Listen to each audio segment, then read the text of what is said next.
Dust off your bikes, lube those chains and get ready for one of the UK's largest bike festivals and ride outs.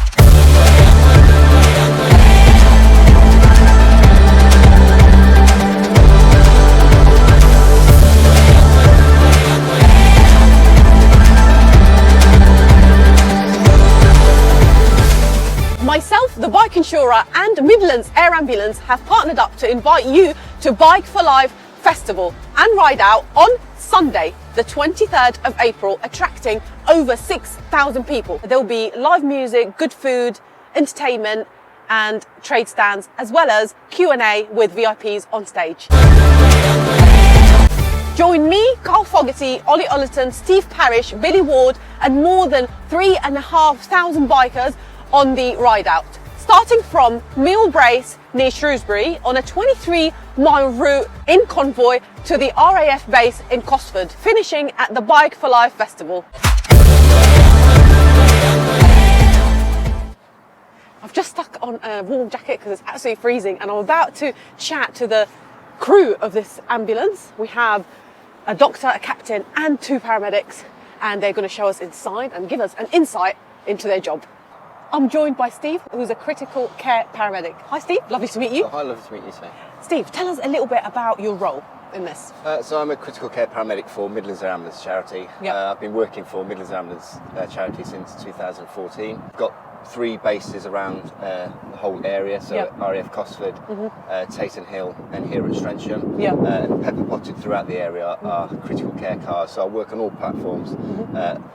Attending jobs. Amazing. What kind of range do you cover? We cover 6 counties, Wow. so you know it's a vast area. Yeah. And all the helicopters are strategically placed in specific locations, so patients can be reached at any time. I'm guessing that the job is massively weather dependent. The only thing that restricts us is mist, really, Yeah. mist and cloud. So we can fly at night. We've got cell sites out in the rural areas. Yeah.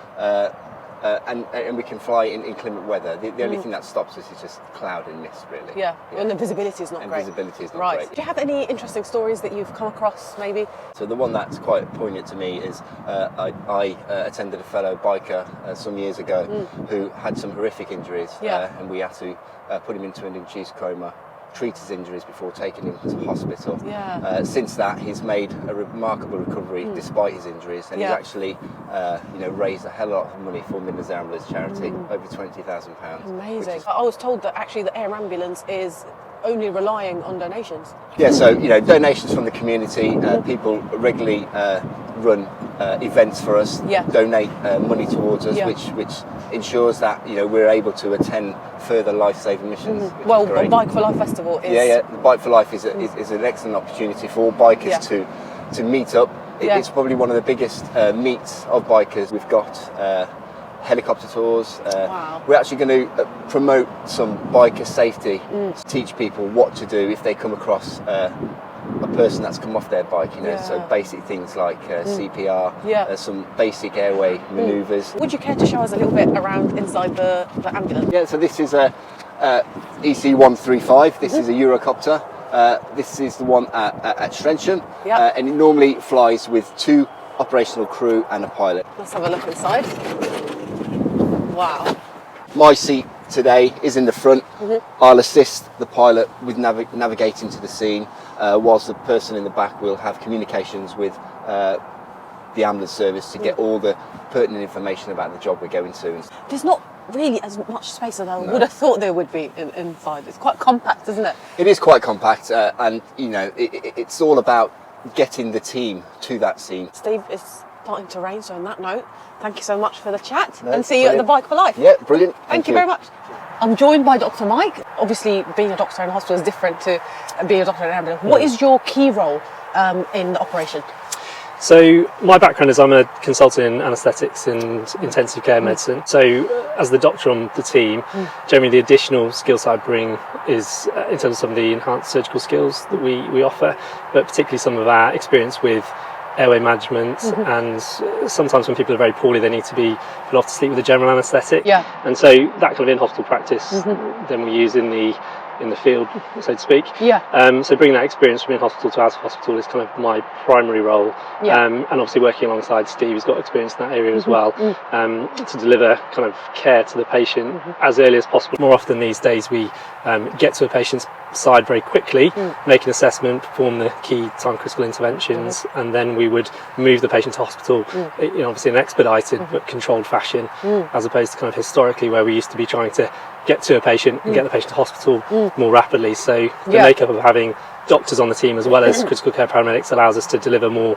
therapies by the patient's side. Yeah, it's quite fascinating actually, the scope of things and procedures and equipment that you carry and that you do on your job, because people just probably assume that you just lift the patient, take them to hospital, you're done, but actually you do quite a lot in the air ambulance, don't you? We probably transport by air fewer patients these days than we used to. It's more about using the air platform to get us to the patient's side. Yeah. And then, as you say, we've got a suite of advanced kit to help stabilise patients. We've got a range of different drugs in terms of analgesics, or we've got clot busting drugs for people with clots in the lung. Advanced surgical kits, for example, if we needed to manage somebody with a collapsed lung, or if we had to open up somebody's chest who'd been stabbed to release blood clots around the heart.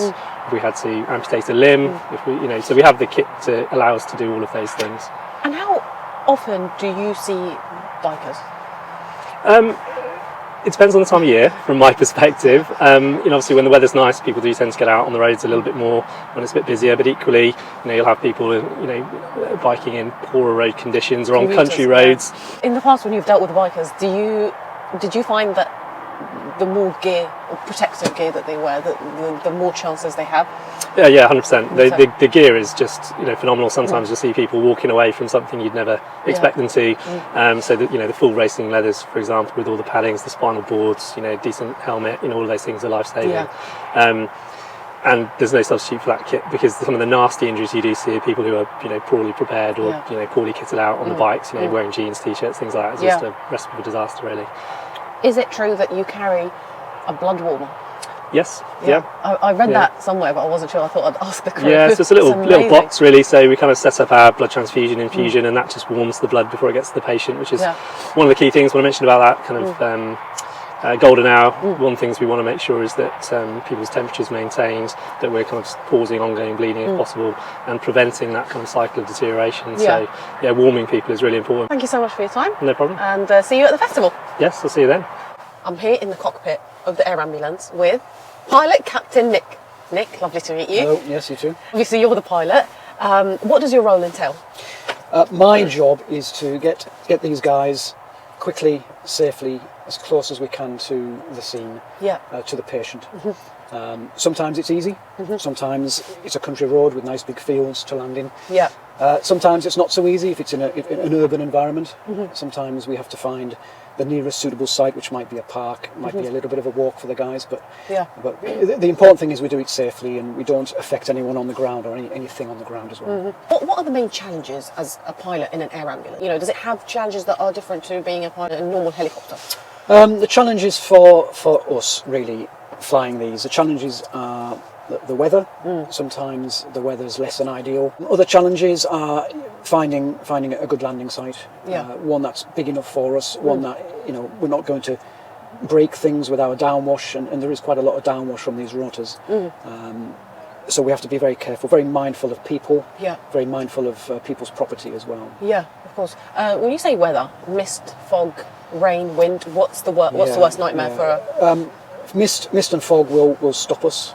Wind, it has to be very windy to stop us really. But in the Midlands we don't tend to have those sort of winds, to be honest, inland. But the wind doesn't tend to stop us unless it's extremely severe. But it's very rare. So it's more like visibility related. Yes, yeah. We need to be able to see the ground. Very low cloud will stop us. Fog, mist can stop us. How often do you get called out on an average day? On average, it's usually around twice a day. Some days we'll have nothing.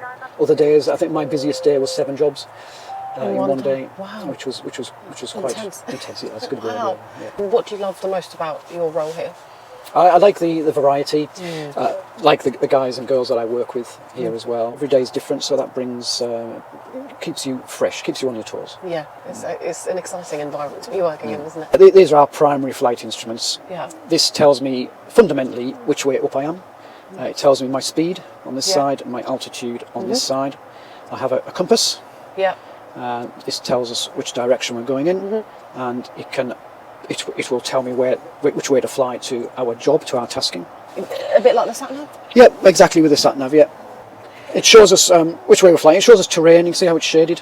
Oh, yeah. It shows us where other traffic is, so other air traffic will appear on here. Point to Worcester Hospital, which I've just programmed in, and so the needle is pointing, and it tells me how far it is as well. This tells me how much power I'm pulling. When I lift this lever, the power increases, and you'd see that needle rise. What speed would this do? We tend to cruise at around about 125 knots, which equates to roughly about 140 miles an hour. Thank you so much for showing us around the helicopter and for giving us an insight on being a pilot for the air ambulance, Nick. So thank you so much. Yep, my pleasure.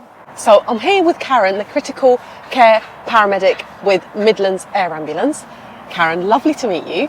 I got so excited when I saw a lady working for the Midlands Air Ambulance. Tell us a little bit about your role.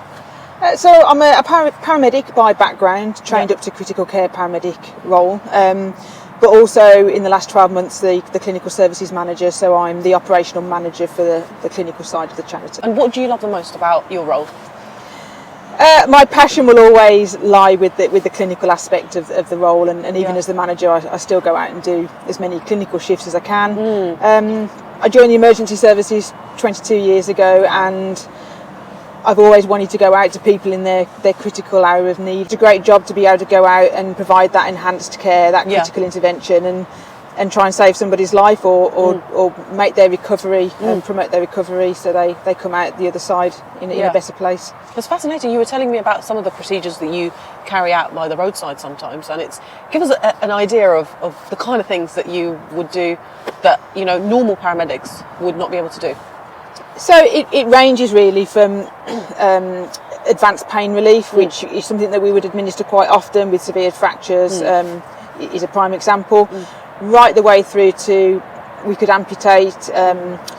We do an anaesthetic on the roadside, so very much like what you'd see in a hospital if you was going to go into the operating theatre, but we do that on the roadside.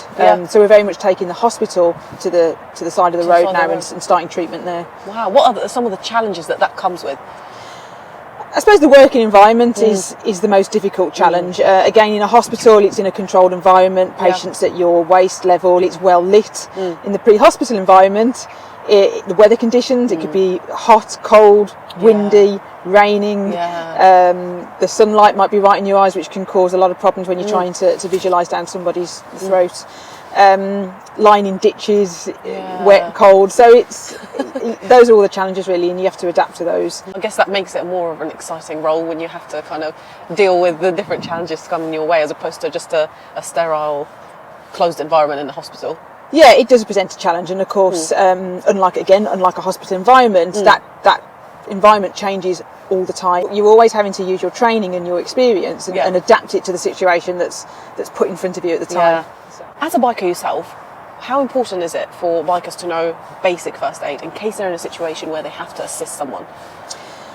I think it's really important actually, because often in the biking community they're out as a group. There are life-saving measures that can be taken before we get there. At the Bike4Life Festival, you're going to be there, and there'll be workshops to teach bikers basic first aid. And I think that's great to have that opportunity for people to get a taster of the kind of courses. So I know you do Biker Down as well. That's right, yeah. Yeah, so it's a great opportunity for people to get involved and learn, right? There's nothing worse than witnessing an event like that and it being a friend as well, and then not knowing what to do.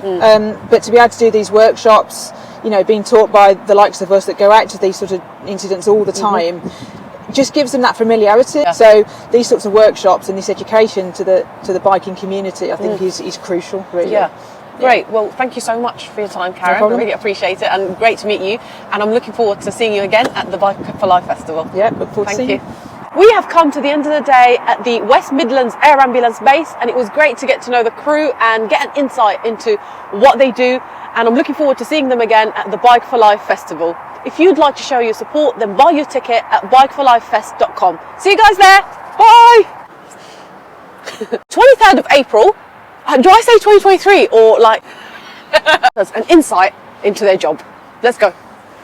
I don't know what I did that for. Where do I start from? Sorry, my mind's gone blank. 1 second.